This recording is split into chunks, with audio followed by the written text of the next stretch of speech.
పుస్తకం చదివేటప్పుడు మనకి అన్నీ వచ్చేటట్లు అనిపిస్తుంది.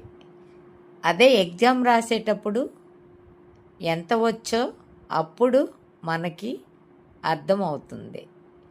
అలానే మన జీవితంలో కూడా మనకి అన్నీ బాగున్నప్పుడు మనంత బలవంతులు ఎవరూ లేరు అని అనుకుంటాం.